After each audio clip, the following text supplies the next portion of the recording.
बालिका आदर्श विद्या मंदिर द्वारा संचालित ऑनलाइन कक्षा में आप सभी भैया बहनों का एवं अभिभावकों का स्वागत एवं अभिनंदन। कक्षा 10वीं विषय विज्ञान दिनांक 12 सितंबर 2020 वार शनिवार अध्याय 3 आनुवंशिकी जेनेटिक्स वाला अपना अध्याय चल रहा था पार्ट 3।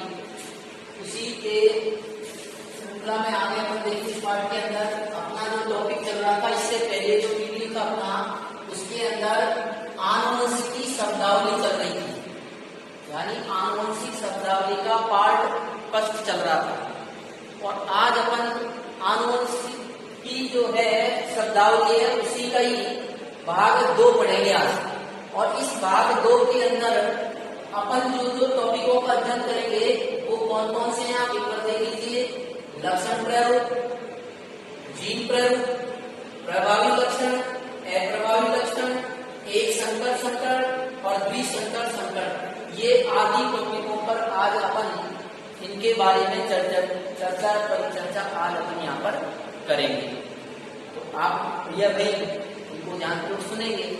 क्योंकि मेंडल के जब आगे अपन आनुवंशिकता संबंधी जो नियम बनाए थे उन्होंने 3, उन नियमों का अध्ययन करने से पहले इन टेक्निक या तकनीकी शब्दों का ज्ञान होना आवश्यक है।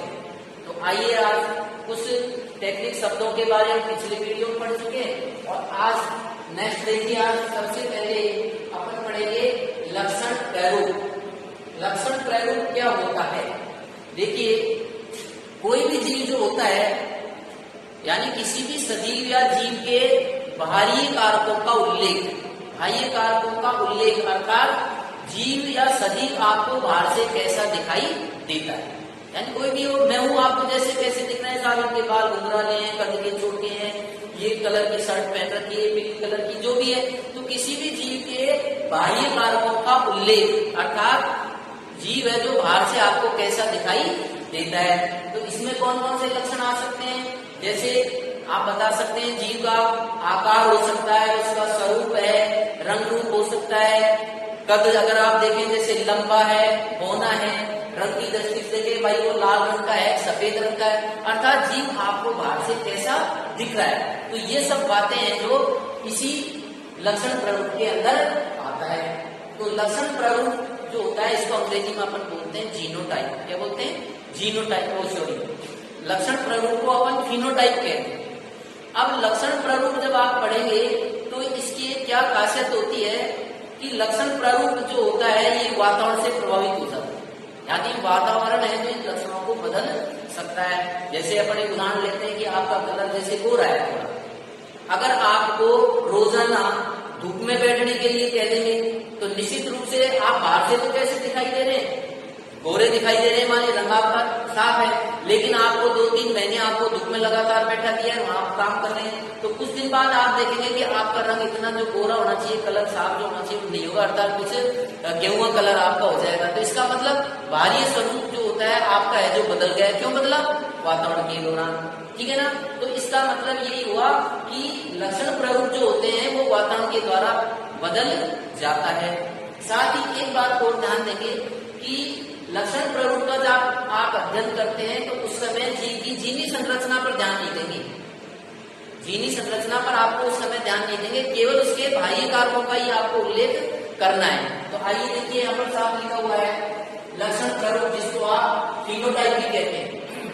किसी सजीव की बाह्य कृति यानी वो बाहर से आपको कैसा दिख रहा है, तो बाह्य कृति को लक्षण प्रारूप कहते हैं। अर्थात जीव बाहर से कैसा दिखाई देता है और यह वातावरण द्वारा प्रभावित हो जाता है।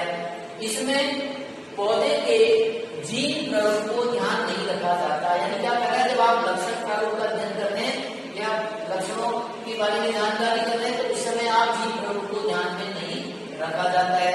उदाहरण दे सकते हैं, इसका भारी आकार हो सकता है, उसका रंग रूप हो सकता है, लंबा हो सकता है, बौना है, लाल पीला गोल, ठीक है ना, या उसका बाहरी स्वरूप यानी आदि बातों पर इसका अध्ययन किया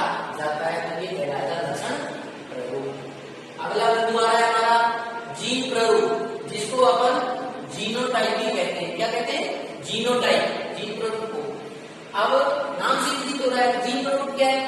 जीन प्ररूप का मतलब है कि किसी जीव की जीनी संरचना, यानी जीव की जीनी संरचना का अध्ययन करना या उसके आनुवंशिकी जीनों के बारे में जानकारी करना, उसकी जीन प्ररूप कहलाता है या जीनोटाइप कहलाता है। और इस प्रकार का जो आप अध्ययन करेंगे, यानी ये जो जीनोटाइप है ये इतना वातावरण के द्वारा प्रभावित नहीं होता।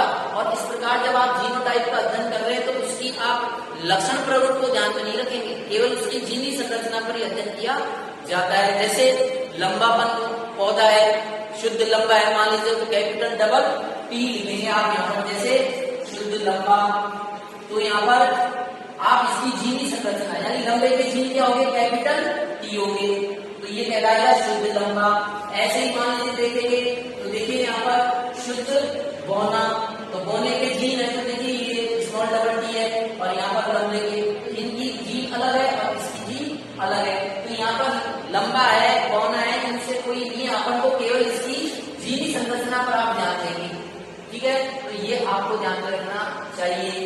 आप आगे देखो इसमें लिख रखा है जीनोटाइप के बारे में क्या है कि किसी जीव की जीनी संरचना को हम जीन प्ररूप कहते हैं, और यह जीन की संरचना को प्रकट करता है। जीन की संरचना का मतलब हमने पूर्व में पढ़ा है कि किसी भी लक्षण के दो जीन होते हैं। कितने जीन होते हैं? दो जीन होते हैं, प्रभावी और दूसरी अप्रभावी। अब जैसे लंबेपन का जीन क्या हो गया? दो जीन है, देखो आप देखिए, ठीक है ना, तो ये हो गए कैपिटल टी। ऐसे ही अप्रभावी जीन की आप देखो स्मॉल डबल टी। तो ये जीनी संरचना होगी कैपिटल टी है, ये नहीं कि ये लंबा है, अशुद्ध लंबा, कौनला, इन पर ध्यान दीजिए, उसकी जीनी संरचना पर आप ध्यान देंगे। तो किसी जीव की जीनी संरचना आप जीन प्ररूप कहते हैं, और ये जीन की संरचना को प्रकट करता है। इसमें जीव के लक्षण प्ररूप को ध्यान में नहीं रखा जाता। जब यानी कि जब आप जीनी संरचना को पढ़ते हैं तो उसके लक्षण प्ररूप में ध्यान मत दीजिए कि साहब ये लंबा है, बौना है, लाल, नहीं। उस लंबेपन का जीन क्या है? साहब ये है। बौनेपन का जीन क्या है? साहब ये है, ठीक है ना। तो ये बात आप ध्यान देंगे।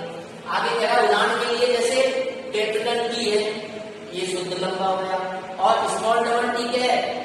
शुद्ध बौना। तो यहाँ ये बौना से मतलब नहीं है, पर जीवी संरचना से मतलब स्मॉल डबल टी है। यहाँ पर देखिए आप कैपिटल डबल टी है, यहाँ पर देखिए ये भी समीकृति है, क्योंकि समान होती है समीकृति और अलग अलग होती है जीवी संरचना। देखो ये कैपिटल टी है, ये छोटी है, तो अपन को जीवी संरचना देंगे अशुद्ध लंबे की कैपिटल टी और छोटी टी आती है, ठीक है। तो ये हो गए आपके जीन प्ररूप, जिसको आप जीनोटाइप कहते थे। क्लियर। अगला बिंदु आ रहा है हमारा प्रभावी लक्षण। क्या कहलाएगा? प्रभावी लक्षण। यानी प्रभावी लक्षण क्या है? ऐसा लक्षण जो F1 पीढ़ी के अंदर, यानी जो पादप अपना F1 पीढ़ी के अंदर जो पौधा अपना गुण प्रकट कर दे वो तो क्या कहलाएगा?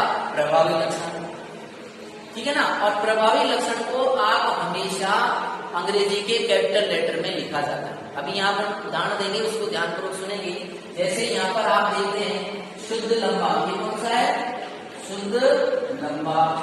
तो शुद्ध लंबा के जीन क्या हो गया? आप देखिए कैपिटल डबल टी, और ये है शुद्ध बौना। अब शुद्ध बौना के जीन क्या हो गए? Small double T. अब ये हो गए पेरेंट्स पीढ़ी। कौन सी होगी? पेरेंट्स पीढ़ी। अब ऐसे दो जन्मों के मध्य, कौन से दो जन्मों के मध्य? शुद्ध लंबा पौधा और शुद्ध बौना पौधा, ऐसे दो जन्म हो गए। ऐसे दो जन्मों के मध्य क्रॉस कराते हैं, तो क्रॉस कराने पर हमको F1 पीढ़ी प्राप्त होती है। कौन सी पीढ़ी प्राप्त होगी? ये F1 पीढ़ी प्राप्त होती है। अब आप देखिए F1 पीढ़ी के अंदर यहाँ पर बुलने में कौन सा आ रहा है? जैसे चलो ये तो शुद्ध लंबा हो गया, शुद्ध बौना हो गया, यहाँ क्या बुलाना है? अशुद्ध लंबा। क्या बुलाना है? अशुद्ध लंबा।